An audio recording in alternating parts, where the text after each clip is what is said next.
Australia. We love to tell ourselves stories about the fair go, painting a picture of a nation where every single person starts on a level playing field, where hard work is the only currency that matters. But if you pull back that sun-bleached, laid-back curtain, you'll find a microscopic, ultra-exclusive club of families who have been quietly and systematically pulling the economic levers for generations. These aren't the flashy crypto bros you see on social media or the overnight tech sensations burning through venture capital. These are the quiet giants of Australian wealth, individuals and dynasties who operate on an entirely different timeline. They don't waste time chasing fleeting trends. They own the very companies that print the labels. They own the land buried deep beneath the sprawling shopping centres.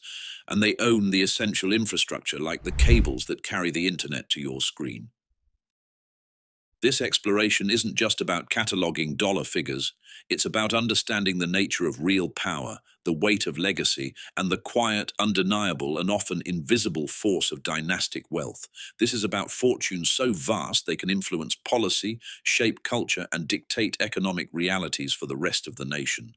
So settle in, because the real story of Australia's hidden power brokers, the names that operate behind the brands and boardrooms, starts now. Kicking off our list at number 10 is the formidable media and industrial magnate Kerry Stokes, with a staggering fortune of $12.7 billion. Now, some purists might argue he's not strictly old money in the traditional inherited from great-granddad sense, but after an incredible 4 decades as a permanent fixture on Australia's rich list, his wealth has aged like fine wine, acquiring the patina and influence of something ancient. His is a classic, almost mythological rags to riches tale. Stokes began his career in the 1960s as a humble TV repairman, a hands-on technician working on the very boxes that brought news and entertainment into Australian homes.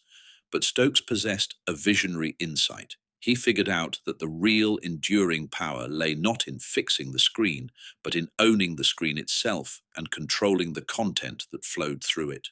His first major strategic move was purchasing Channel 7 in Perth, a single station that he painstakingly grew into the entire Seven network, a media empire that has shaped what millions of Australians watch, think, and feel for decades. But the true genius of Kerry Stokes was his pivot towards aggressive diversification. He didn't just stop at media, he acquired the Australian dealerships for Caterpillar, the iconic American manufacturer of heavy machinery.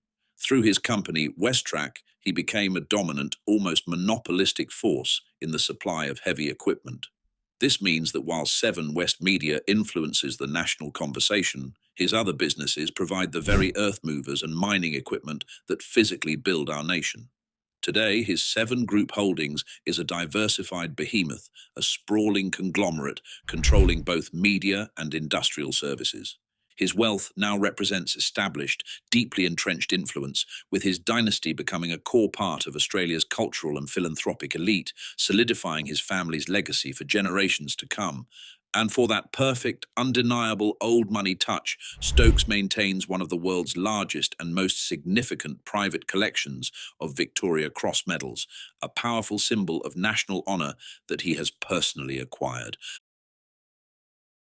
At number 9 is Nicola Forrest, who commands a personal fortune of around $12.8 billion. Many will know her as the wife of mining magnate Andrew Twiggy Forrest. When a massive slice of Fortescue Metals was transferred directly into her name, it was publicly framed as a grand philanthropic gesture. However, financial insiders recognized it as a sophisticated and brilliantly executed maneuver in dynastic wealth management, securing the family's fortune across multiple pillars.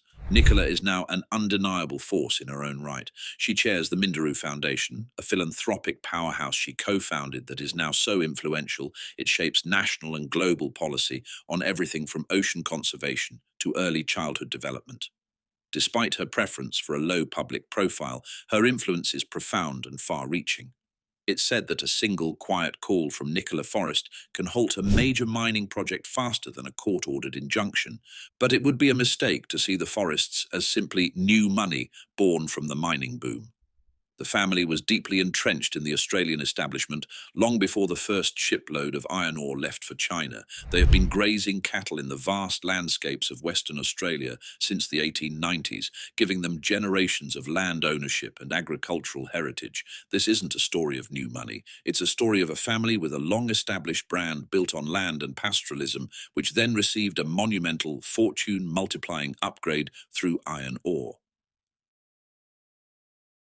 At number 8, we have the enigmatic Swiss-Australian commodities trader, Ivan Glasenberg, with a fortune of $13.3 billion. While Glasenberg was not born into dynastic wealth, his operating style, marked by extreme secrecy and a relentless, ruthless efficiency at the absolute apex of global commodities, screams old money behavior. He embodies the principle of speaking softly while carrying an enormous financial stick. He began his career as a coal trader in his native South Africa, methodically and relentlessly climbing the greasy pole at the notoriously secretive and powerful commodities giant Glencore. For 18 brutal years, he ran the company as its CEO, fostering an internal culture often described as a Hunger Games of ambition, where traders fought for dominance in markets for copper, zinc, and coal. When Glencore finally went public in a massive IPO, 485 of his colleagues instantly became millionaires. But Ivan Glasenberg, in a move of pure financial dominance, retained around $13 billion in stock for himself. His personal assets, which include luxurious vineyards and an exclusive private ski lodge, are hallmarks of enduring generational wealth. Tellingly, he also owns a coveted penthouse in Point Piper, Sydney, an apartment that once belonged to the legendary Packer family, symbolically buying his way into a lineage of Australian power. Glasenberg is famous for legendary displays of influence, like flying 800 of his top colleagues to a Bulgarian ski resort for a week-long party, a move designed not just as a reward, but to foster intense loyalty and demonstrate the sheer, unassailable scale of his influence. Coming in at number 7 is the other half of the Atlassian software empire, Mike Cannon-Brookes, with a personal fortune of $13.7 billion. Alongside his co-founder Scott Farquhar, he represents the new guard of tech titans who are actively buying up the symbols and assets of the old establishment.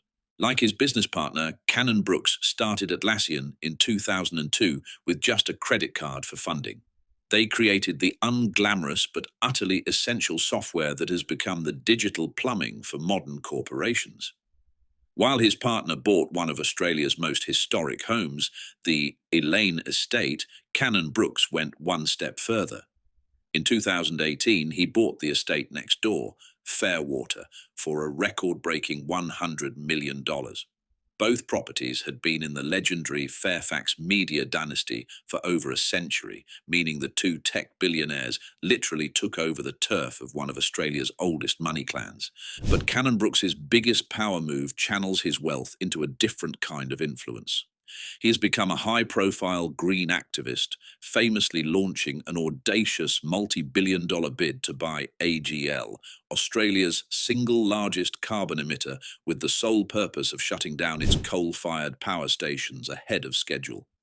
While the bid ultimately failed, he became the company's largest shareholder and successfully scuttled its demerger plans. It was a stunning demonstration of new money muscle, using a vast fortune not just to buy luxury, but to attempt to bend the country's entire energy infrastructure to his will. At the halfway mark, we find Melanie Perkins and Cliff Obrecht, the powerhouse couple behind the global design platform Canva, with a combined fortune of around $14.1 billion. In the slow-moving, multi-generational world of old money, they are a lightning strike.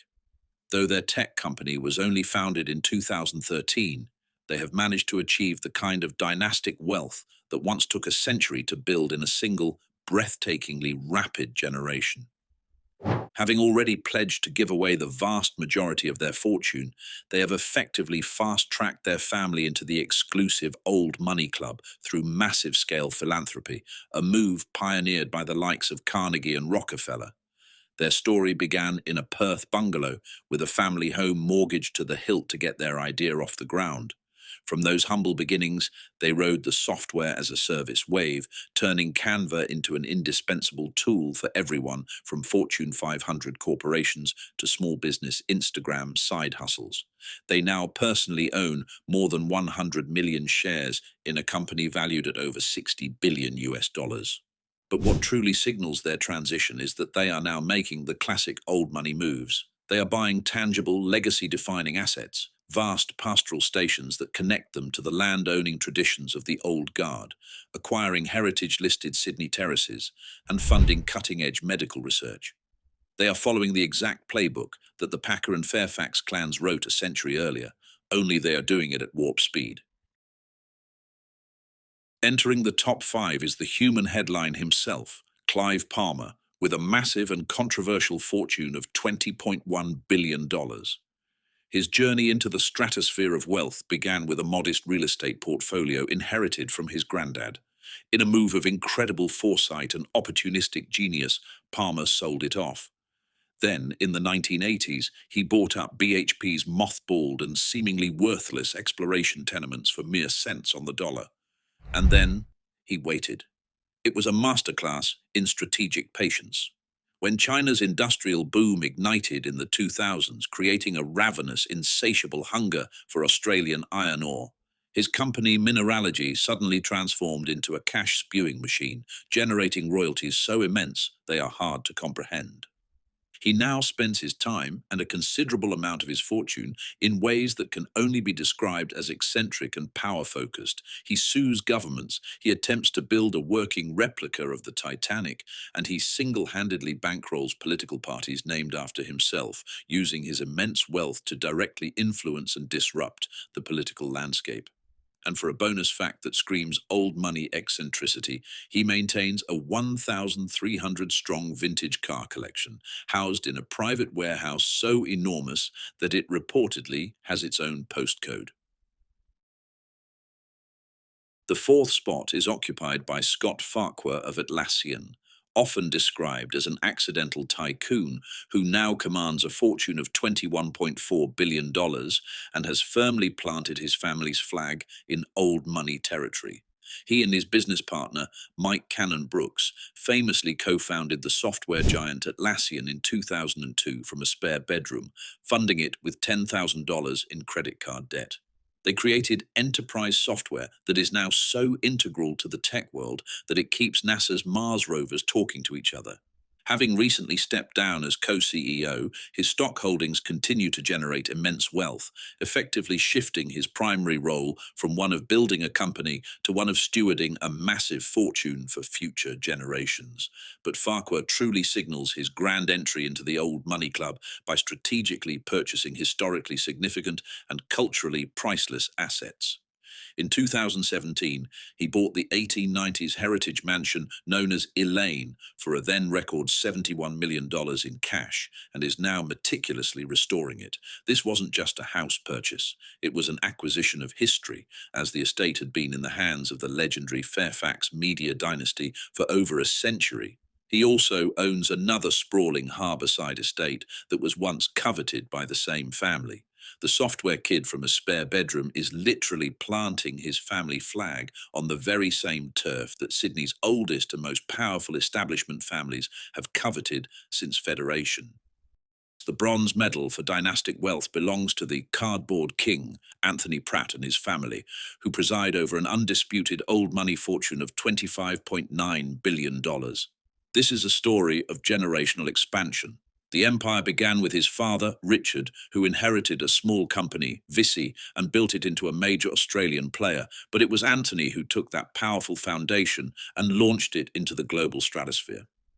He took the family business to the United States, launching Pratt Industries and relentlessly growing it into America's second largest recycled box maker, a manufacturing behemoth that ships an incredible 100 billion boxes every single year. Every time you open a package, whether it's from a major online retailer or a local pizza shop, there is a strong likelihood that a Pratt box is involved. The family has been a dominant force on Australia's rich lists since their inception in 1984, quietly funding prime ministers and embedding themselves into the very fabric of the nation's cultural and political life. This is a dynasty in the truest sense of the word. The next generation of the Pratt family is already deeply involved, seated on VC's global board and being groomed to take the reins. This ensures that what is being passed down is not just inherited wealth, but an inherited set of responsibilities and a culture of leadership designed to perpetuate the dynasty for another century. Our runner-up, with an astounding fortune of $29.7 billion, is the man famously known as High-Rise Harry Triguboff. His story is a classic post-war immigrant success tale. Arriving in Australia in 1948 from China, he started his working life by selling textile scraps and running a taxi fleet before buying a single block of land and teaching himself the art of construction. The very first block of flats built by his company, Meriton, went up in 1963. Today, an incredible 79,000 apartments across the country bear the iconic Meriton logo, with his buildings having fundamentally transformed the skylines of Sydney, Brisbane, and the Gold Coast. At 91 years old, in a testament to his hands-on control, he still personally signs off on every single floor plan. His wealth is now older than the Sydney Harbour Bridge climb, and he has been a top 5 fixture on the rich list since the 1990s, making him part of the bedrock of Australian wealth. In a clear sign of generational transition designed to ensure the dynasty survives him, his daughter now manages the day-to-day operations of the company. Meriton's corporate motto, "We don't sell apartments, we sell certainty," is the perfect summary of how he built his legacy, a legacy that now literally towers over Australia. And now, at the absolute summit of Australian wealth, reigning supreme with a staggering, almost incomprehensible fortune of $38.1 billion, sits Australia's undisputed Iron Lady, Gina Rinehart. She inherited the company Hancock Prospecting from her larger-than-life father, the pioneering Lang Hancock. However, at the time of his death, the company was far from a golden goose. It was heavily burdened with debt and facing legal challenges. It was Gina who transformed that troubled legacy into a cash-spewing monster. She did this by masterfully riding the wave of China's steel boom, locking in massive 20-year supply contracts at prices that made seasoned bankers blush with envy. Today, Hancock Prospecting ships around 300 million tons of iron ore annually, generating dividends that are so vast they dwarf the entire GDP of some small island nations. But her empire doesn't stop at iron ore. She also owns a massive beef empire, making her one of the largest cattle producers in the country, and is rapidly expanding into the burgeoning lithium and rare earths markets, the minerals that will power the next century. All of this is managed while she maintains a famously low public profile. Her immense influence is felt primarily through strategic political donations that quietly shape Australia's mining and energy policy in the halls of Canberra. Her family life has been marked by dramatic, high-profile court battles over control of the multi-billion-dollar family trust, which she ultimately settled by moving vast sums of money offshore, a decisive move to protect the core fortune for all future generations. Gina Rinehart is, without question, the undisputed queen of Australia's old money mountain. You now know more about Australia's silent power brokers than the vast majority of the country. This is the world that operates behind the headlines. If you want more deep dives into the families and fortunes that quietly own our country, make sure you smash that subscribe button and hit the notification bell so you don't miss what's coming next. So there you have it. 10 individuals and dynasties who together command a combined fortune of over $234 billion. This list is more than just a ranking of wealth. It's a powerful illustration that real enduring power in Australia still travels in bloodlines and on balance sheets. Some on this list built vast empires from scratch and then wrapped them in complex trusts so tight their grandkids couldn't possibly go broke if they tried. Others inherited valuable land or mineral rights and simply exercised strategic patience, waiting for the global market to inevitably boom. This isn't about luck. It's about strategic vision and the profound advantage of starting the race several laps ahead of everyone else. Old money isn't some dusty, forgotten relic of the past. It's a living, breathing, and highly efficient conveyor belt, quietly and seamlessly passing influence, power, and capital from one generation to the next, while the rest of us are busy debating house prices over smashed Avo on toast. Behind the corporate logos, the political donations, and the cranes on the skyline, these 10 clans are still quietly stacking the deck in their favor. Which dynasty or billionaire on this list surprised you the most? Drop your thoughts in the comments below.